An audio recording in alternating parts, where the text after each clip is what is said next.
Hey everyone. So, welcome to the human side of tech and no jargon zone.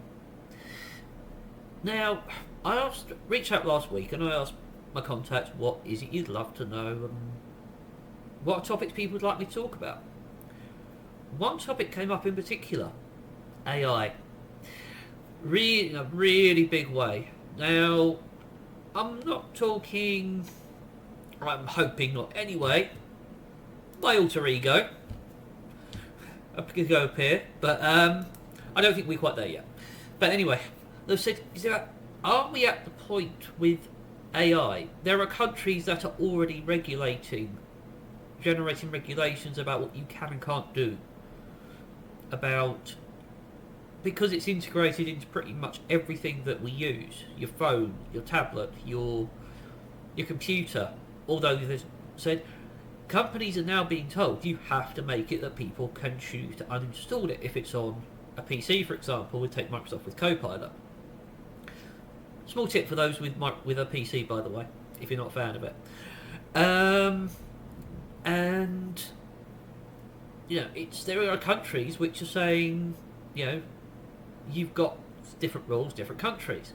So have we hit that turning point where you've got lots of people doing AI-based stuff, but it's a bit like the CRM stroke DMS side of it. Sorry, jargon-free zone here. But your customer relations system management, your database, if that's what you want to call it.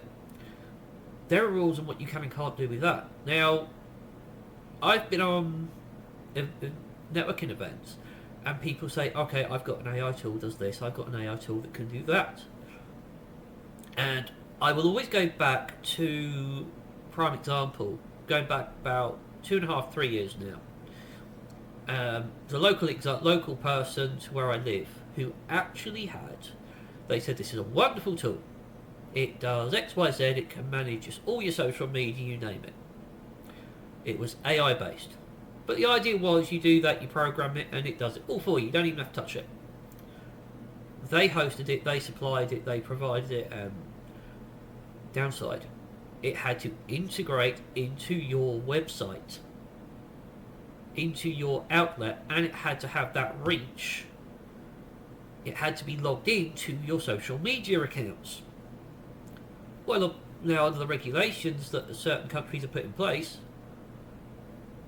it wouldn't be legal in that country, and I certainly know that as a product it fell flat on its face.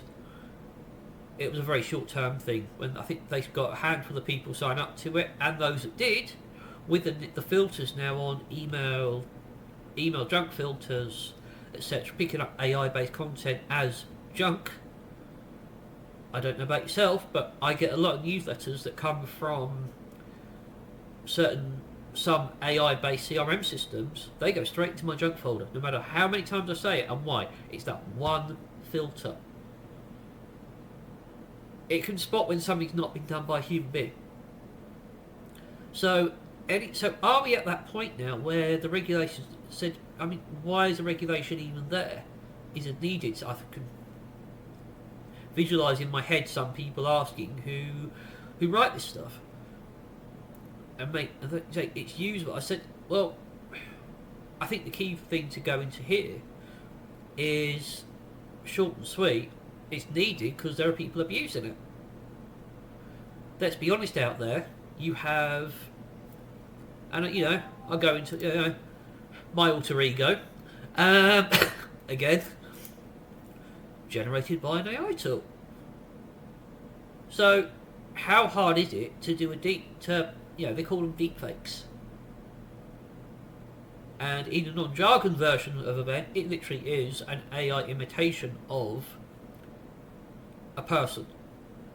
And the scary thing is, they can imitate voices to a degree. Yes, they're not quite, and the really good ones can be pretty scary. I think there's now AI actresses. Well, they've already proven it. There was one about five years ago, as they called it, and people were trying to book this computer-generated person that was put into a film on purpose by the film thing to try and prove what they could do. So, yeah, why the regulations coming in? People might be asking. So yeah, you have to look at the sector you're in. If you're in dealing with people and you're collating information, do you know that? Certainly, if you're dealing with people in different countries, do you know those people? You're operating under the rules for those countries. The rules change all the time. Sometimes it's not public. It's you have to find the on the deep news. Sometimes you have to find it. And this is why I always say it does to a degree go into compliancy here. But the fact now with the compliancy, certainly with setups that I do, that I've done, there are some that I've done, I'm now going back on because it was set up how the client wanted it. But I am well aware it's bordering on, it's not, there are things they all wanted it to do that are actually bordering on. The government's talking about with legislation, regulation on privacy. So the VPN thing, what's the implication of bolting down that?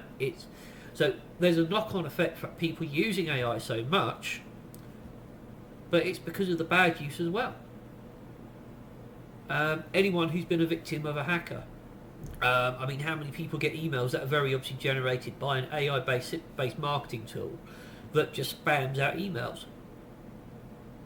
I don't know about, don't really say presume, as it were, but I said certainly myself, I get probably 30 to 40 emails a day, which are very obviously marketing some kind of AI-based tool that is just spamming out emails, and I'm on a mailing list. Giveaway, what they say, how they say it, and the font. Quite literally, same text. They even put a different name on when you have a main email and a direct one, so you know someone's put your direct one in there as well. So, yeah, it's a good question. What is going on? My viewpoint on this is the regulation isn't a bad thing. Setting that limits, setting standards. If anything, I can see the future with the way it's going. I can see AI use becoming part of a regulated thing within the ISO standards for a business. And I'm quite serious with that because so many tools, it's not there now currently. But going forward, speaking to an expert that I know in that field, it's very obvious that it's something that's going to happen or could happen. Based on conversations they've had. And they do things for senior, very, very senior level companies. Very big multinationals, and they also do things for governmental departments. So they've kind of got the inside scoop there. They're being asked, it's not there, but can we make sure it does? And then they hear there's rules being discussed for certain things. So, yeah, they get a bit of the inside scoop, we'll say. But yeah, is it going to be a state? It is going to be regulated. But then you're going to have to know where you're working to know, is your system compliant? If you're a digital nomad, you use a system, it's based online. Brilliant. But then we go back to the regulation on the VPNs, where certain countries are now looking at banning VPNs for. So take, for example, the UK has made it that it's going to be illegal for someone who is under 18, or I think under 16, one of those two, to use a VPN. Why? Because they're using it to try and bypass the rules on sites they shouldn't be getting to. So it's causing, so then that means those websites are then being affected by use of software, but being used for the wrong reasons. So those of us that use things legitimately, so I remember using VPN, first instance was when I started out doing stuff in the corporate world, and that was over 20 years ago. But then it was literally, you used a VPN to access your email. Do that, log into the internal VPN, then you could access the internal files and all your records, and then you dialed in, then you dialed out on the you name it. That's what it was for. Now everyone's using it, and it's like anything else. As soon as the technology's out there, things can run wild, and unfortunately the few spoil it for the many. So yeah, so like I said, AI, are we at a point where it's gonna, you can see it being regulated? Feedback in the comments. And so yeah, it's goodbye from me, and it's goodbye from him as well. And what can I say? See you next time. Take care. Make IT work for you and not you for IT.